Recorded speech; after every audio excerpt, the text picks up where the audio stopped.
Asian champions trophy का बिहार में होगा आयोजन। बिहार के 45,000 से भी अधिक डॉक्टरों को एनएमआर में कराना होगा रजिस्ट्रेशन। कृषि यंत्रों की खरीद पर बिहार सरकार किसानों को दे रही है छूट। पूर्व क्रिकेटर सुरेश रैना का बयान, दोनों खिलाड़ियों को दलीप ट्रॉफी खेलना चाहिए था। यूनियन बैंक ऑफ इंडिया में 500 पदों पर निकली भर्ती। यूनियन बैंक ऑफ इंडिया की तरफ से अप्रेंटिसशिप के पदों पर भर्ती निकाली गई है। ये भर्ती कुल 500 पदों के लिए है। आवेदन प्रक्रिया शुरू है और आवेदन करने की अंतिम तारीख 17 सितंबर है। इच्छुक उम्मीदवार इसकी आधिकारिक वेबसाइट www.apprenticeshipindia.gov.in पर जाकर आवेदन कर सकते हैं। इस भर्ती के लिए जरूरी है कि उम्मीदवारों ने ग्रेजुएशन की डिग्री हासिल की हो। उम्मीदवारों की आयु सीमा 20 से 28 वर्ष के बीच में होनी चाहिए। भर्ती से संबंधित सटीक और अधिक जानकारी के लिए आप इसके आधिकारिक वेबसाइट और अधिसूचना को जरूर देखें। बिहार के नए डीजीपी बने आईपीएस आलोक राज। बिहार के नए डीजीपी का प्रभार 1989 बैच के आईपीएस आलोक राज को सौंपा गया है। फिलहाल ये विजिलेंस ब्यूरो बिहार के डीजी हैं और अब अगले आदेश तक डीजीपी के प्रभार पर बने रहेंगे। इस संबंध में गृह विभाग की तरफ से अधिसूचना जारी की गई है। वहीं बिहार के डीजीपी आरएस भट्टी केंद्रीय औद्योगिक सुरक्षा बल यानी सीआईएसएफ के महानिदेशक बनाए गए हैं, जिसके बाद आलोक राज को डीजीपी का प्रभार सौंपने का फैसला लिया गया है। बिहार पर्यटन में आज हम बात करेंगे शिवहर के बारे में। ये बिहार में तिरहुत प्रमंडल का सबसे छोटा जिला है, जो कभी सीतामढ़ी का अनुमंडल हुआ करता था। आगे चलकर इसे सीतामढ़ी से अलग कर दिया गया। इस जिले में कई धार्मिक पर्यटन स्थल आपको देखने को मिल जाएंगे। यहाँ सबसे प्रसिद्ध देवकुली शिव मंदिर है। प्रचलित मान्यताओं के मुताबिक इस मंदिर का निर्माण द्वापर काल में किया गया था। मंदिर को एक ही पत्थर तराश कर बनाया गया था। यदि आप कभी शिवहर जाते हैं तो उस मंदिर के भ्रमण के लिए जा सकते हैं। बिहार को बाढ़ के प्रकोप से बचाने के लिए राज्य सरकार बना रही है योजना। बिहार को बाढ़ के प्रकोप से मुक्ति दिलाने के लिए बिहार सरकार पूरी कोशिश कर रही है। इसी के तहत प्रदेश की कई बड़ी नदियों जैसे गंडक, कोसी, बागमती और महानंदा नदियों पर बैराज बनाने की बात सामने आई है। ये बैराज पूर्वी चंपारण के अरिराज में गंडक नदी, सुपौल के डगमारा में कोसी नदी, सीतामढ़ी के ढेंग में बागमती नदी और महानंदा पर बनेगा। इसकी जानकारी जल संसाधन मंत्री विजय कुमार चौधरी ने दी है। इसके लिए केंद्र सरकार को बिहार सरकार की तरफ से विस्तृत प्रस्ताव भी भेजने की तैयारी है। आपको बता दें कि हमने जिन भी नदियों की चर्चा की है वहां पहले से भी बैराज बने हुए हैं, लेकिन मानसून के दौरान तेज बहाव के साथ हजारों क्यूसेक पानी हर साल बहकर चले जाते हैं और नेपाल से आने वाले पानी के साथ उत्तर बिहार के कई इलाकों में बाढ़ की तबाही मचाती है। नए बैराज के निर्माण से न केवल पानी पर नियंत्रण हो सकेगा, बल्कि संचित पानी का इस्तेमाल सिंचाई और पेयजल में भी किया जा सकेगा। विमेन एशियन चैंपियंस ट्रॉफी का बिहार में होगा आयोजन। बिहार में खेल दिवस के अवसर पर राजगीर खेल अकेडमी का उद्घाटन किया गया था। अब खबर आई है कि 11 नवंबर से 20 नवंबर 2024 तक महिला एशियन चैंपियंस ट्रॉफी का आयोजन राजगीर के राज्य खेल अकेडमी एवं बिहार खेल विश्वविद्यालय में किया जाएगा। इसका आयोजन हॉकी इंडिया और बिहार सरकार की तरफ से होने वाला है, जहां डिफेंडिंग चैंपियन भारत के साथ ही ओलंपिक रजत पदक विजेता चीन, जापान, कोरिया, मलेशिया और थाईलैंड की टीम भाग लेगी। इस संबंध में सीएम नीतीश कुमार ने कहा है कि मैं 8वें महिला एशियन चैंपियंस ट्रॉफी की मेजबानी के लिए बिहार सरकार का समर्थन देकर बहुत खुश हूँ। आपको बता दें कि इतने बड़े स्तर पर खेल का आयोजन बिहार में होना ये प्रदेश के लिए काफी गौरवशाली पल होने वाला है। इस दिन से शुरू हो रहा पितृपक्ष मेला, तीर्थ यात्रियों के लिए हो रही खास व्यवस्था। 17 सितंबर से गया का पितृपक्ष मेला शुरू होने जा रहा है, जो 2 अक्टूबर तक चलेगा। मुख्य सचिव ब्रजेश मेहरोत्रा ने पितृपक्ष मेला से जुड़ी तैयारियों को लेकर अधिकारियों के साथ समीक्षा की है। मेले को लेकर अधिकारियों की तरफ से खास इंतजाम किया जा रहा है। नदियों में पानी का स्तर अधिक है, इसे देखते हुए मुख्य सचिव ने नदी किनारे अनुश्रवण की समुचित व्यवस्था रखने की बात कही है। साथ ही इस दौरान एनडीआरएफ और एसडीआरएफ की टीम को भी तैनात करने की बात कही है। टूटी हुई सड़कों के मरम्मत की बात सामने आई है। इसके अलावा सभी निःशुल्क आवासन स्थलों पर सभी तरह की व्यवस्थाओं को दुरुस्त करने की बात कही गई है। बिहार के 45,000 से अधिक डॉक्टरों को एनएमआर में कराना होगा रजिस्ट्रेशन। अब बिहार के सभी डॉक्टरों को नेशनल मेडिकल रजिस्टर यानी एनएमआर में रजिस्ट्रेशन करवाना होगा। बता दें कि बिहार के तकरीबन 45,000 डॉक्टरों को मेडिकल डिग्री, कार्यानुभव समेत अन्य सभी जानकारियां दर्ज एनएमआर में दर्ज करनी होगी। इसके अलावा उनका वर्तमान पता, आधार, पंजीयन भी इस रजिस्टर में दर्ज करना होगा। ये सभी प्रक्रिया पूरी करने के बाद डॉक्टरों को एक यूनिक पहचान नंबर दिया जाएगा। बता दें कि डॉक्टरों का ब्यौरा एनएमआर में इसलिए दर्ज किया जा रहा है क्योंकि इससे सरकार को जानना बेहद आसान हो जाएगा कि प्रदेश में या देश में डॉक्टरों की कितनी संख्या है। डीजीपी आरएस भट्टी ने बिहार पुलिस की जमकर की तारीफ। बीते दिन अपनी विदाई समारोह में बिहार के डीजीपी आरएस भट्टी ने बिहार पुलिस की जमकर तारीफ की है। उन्होंने कहा है कि बिहार के पुलिस में कोई कमी नहीं है। अगर प्रशिक्षण और मॉनिटरिंग होती रहेगी तो बिहार पुलिस देश में हर मामले में बेहतर होगी।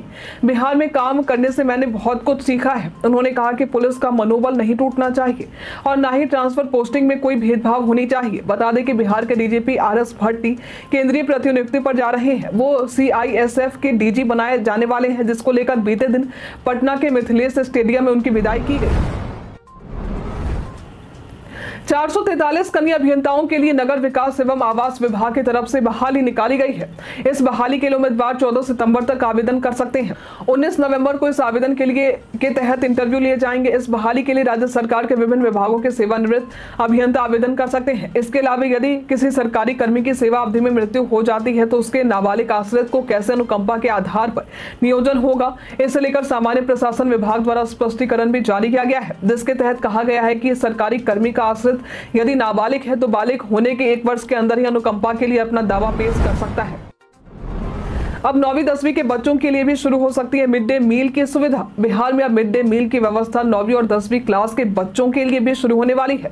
अभी हाल में ही बिहार से शिक्षा विभाग की 8 सदस्यीय टीम तमिलनाडु की शिक्षा व्यवस्था का अध्ययन करने गई थी, जिसके बाद खबर सामने आई है कि इससे संबंधित रिपोर्ट जल्द ही टीम द्वारा पेश की जाएगी। इस रिपोर्ट में 1 से 10वीं तक के बच्चों के लिए मिड डे मील की व्यवस्था शुरू करने की बात कही गई है। तमिलनाडु में टीम ने यह भी देखा है कि वहां जिले के डीईओ और बीओ स्कूल के 75% प्रिंसिपल ही बनते हैं। साथ ही तमिलनाडु में शिक्षा से लेकर संविदा और कुक तक की नौकरी अस्थायी है।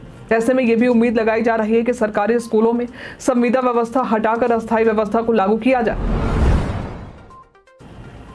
बिहार में भारतीय प्रशासनिक सेवा के 20 अधिकारियों को हुआ प्रमोशन।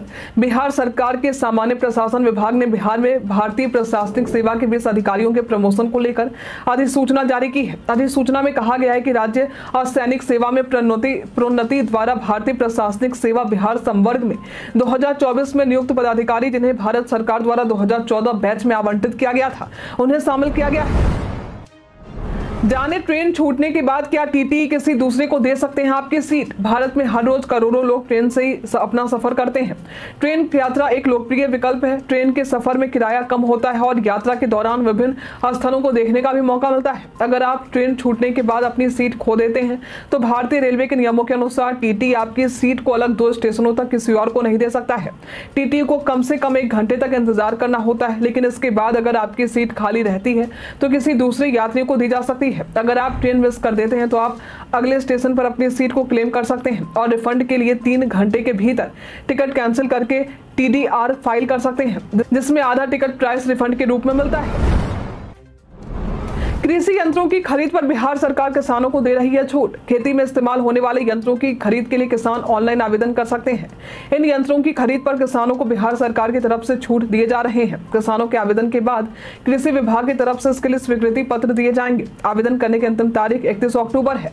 अभी तक के लिए करीब 2500 किसान आवेदन कर चुके हैं। हालांकि केवल इसका लाभ 439 लोग ही ले पाए हैं। कृषकों के बीच इसका प्रचार प्रसार तेजी से किया जा रहा ताकि अधिक से अधिक किसान इसका लाभ ले सकें। जमीन सर्वे में रैयतों की सुस्ती देखकर हैरान हुआ विभाग। प्रदेश में विशेष भूमि सर्वेक्षण का कार्य किया जा रहा है। इस सर्वेक्षण में रैयतों की काफी सुस्ती देखने को मिल रही है, जिस वजह से राजस्व एवं भूमि सुधार विभाग भी हैरान है। सर्वेक्षण के लिए रैयतों को स्व घोषणा दाखिल करने की बात सामने आई है, जिसमें प्रपत्र 2 में अपने स्वामित्व के जमीन का ब्यौरा इन्हें देना होगा। इस कार्य के लिए रैयतों को ऑनलाइन ऑफलाइन दोनों मोड की सुविधा दी गई है। ऑफलाइन के लिए रैयतों को शिविरों में जाना होगा, वहीं ऑनलाइन माध्यम के लिए सर्वे निदेशालय की वेबसाइट पर इसे अपलोड करना होगा। लेकिन रैयतों की सुस्ती को देखते हुए विभागीय सचिव जय सिंह ने कहा है कि रैयतों की यह सुविधा सीमित अवधि के लिए दी गई है, इसलिए उन्हें ये काम प्राथमिकता के आधार पर कर ही लेने चाहिए।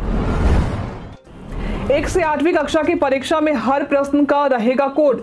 एससीईआरटी की ओर से छात्रों की प्रतिभा और अध्यापकों की शिक्षण गुणवत्ता के लिए एक विशेष पहल की गई है। बता दें कि 8वीं तक की परीक्षा में अब हर प्रश्न के साथ लर्निंग आउटकम कोड होगा। इसमें परीक्षा के बाद मूल्यांकन के दौरान एससीईआरटी छात्रों की प्रतिभा का आकलन किया जाएगा।